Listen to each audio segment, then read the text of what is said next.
Ikdienā mums apkārt ir daudz dažādu priekšmetu un iekārtu, bet nevienmēr mēs spējam pat aptvert, cik komplicēts ir ražošanas process šķietami vienkāršām lietām, piemēram, plastmasas caurulēm.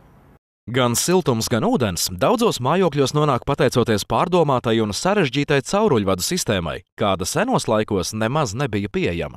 Šodien uzņēmums Polijūrs ir līderis izolēto cauruļu ražošanā Latvijā, lai gan pirms 16 gadiem uzņēmums savu darbību vērsa siltumapgādes jautājumu pakalpojumu sniegšanā.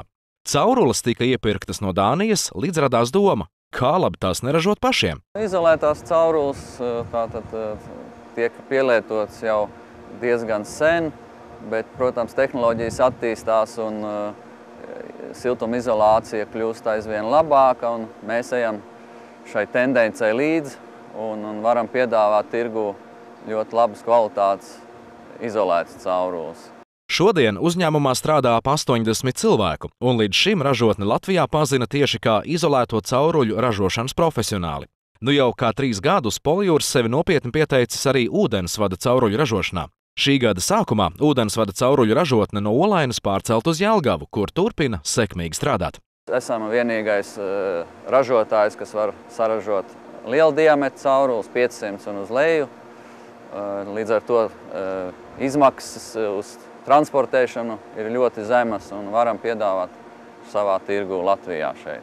Plasmas salīdzinot ar tēraudu, čugunu un betonu ir ļoti ilgmūžīga, un šīs ūdens caurules kalpo 50 un vairāk gadus. Var teikt, ka šajos maisos atrodas daudzus metrus garas caurules. Plastmasas granulas, no kurām top gan ūdensvada caurules, gan izolēto cauruļu apvalki, iepērk Eiropā. Šīs granulas saber uzkrājēju bunkuros, no kuriem iekārta tās automātiski padod uz cauruļu ražošanas līniju. Slēgtā sistēmā granulas izkausē pārvēršot par karstu masu. Plastmasas masu gaļas mašīnai līdzīga iekārta izspiež gatavā caurules formā. Nākamais ražošanas līnijas posms šo karsto cauruli atdzesē un galā nogriež. Ūdensvada caurules uztina uz lieliem ruļļiem pat kilometra garumā. Savukārt plastmasas apvalki izolētajām siltumtrašu caurulēm turpina savu ražošanas ciklu blakus cehā. Siltumu izolējošām caurulēm iekšpusē atrodas tērauda caurule. Tērauda caurules Polijūrs iepērk no Krievijas un Eiropas rūpnīcām. Tās sagarina pēc vajadzīgiem izmēriem. Galus un iekšpusi tīra no rūsas un netīrumiem. Apkārt tērauda caurulē saliek plastmasas stiprinājumus, lai caurule apvalkā atrastos precīzi pa vidu un nekustētos. Caur stiprinājumiem izver 2 līdz 3 signalizācijas vadus, kas vēlāk kalpos kā kontroles mehānisms, gadījumā, ja caurulē radīsies noplūde. Ar šo vadu palīdzību varēs precīzi noteikt noplūdes vietu. Blakus notiek arī dažādu veidgabalu metināšana. Tās ir nepieciešamās detaļas, lai cauruļvadu sistēmu varētu sametināt trasē. Tie ir cauruļu stūri, līkumi, izliekumi un pārējās detaļas. Tikmēr daļēji gatavo cauruli citā telpā noblīvē. Tad šādi sagatavotie caurulē speciālās cisternās gatavo 2 komponentu ķīmisku šķīdumu, kam sajaucoties veidojas blīva un cieta putu masa. Šī masa ar padevēju pistoles palīdzību tiek iepildīta caurulē un dažu minūšu laikā tā sacietē.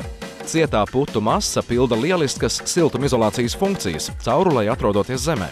Tā kā iepildāmās putas veidojas no ķīmiskas reakcijas, tad paralēli no caurules izpūš skābekli, lai nejaušas dzirksteles gadījumā nerastos sprādziens. Katru gatavo cauruli testē, kā strādā tajā iemontēties signalizācijas vadi. Ja viss kārtībā, caurules ved uz noliktavu, no kuras tālāk tās nonāk uzstādīšanas vietā pie klienta. Pašlaik ļoti daudz notiek Eiropas projekti gan siltumapgādē, gan ūdens un kanalizācijas saimniecības sakārtošanā. Līdz ar to mums ir ļoti perspektīvas piedalīties šajos konkursos un piegādāt uz vietas ražotas caurules. Izolētās caurules iekaro Skandināvijas un Krievijas tirgu, savukārt ūdensvadu caurules pagaidām ražo vietējam Latvijas patērētājam. Uzņēmuma kapacitāte ļauj dienā saražot pat kilometru cauruļvadu, taču esošais pieprasījuma apmērs ļauj izmantot tikai 50% no ražošanas jaudām.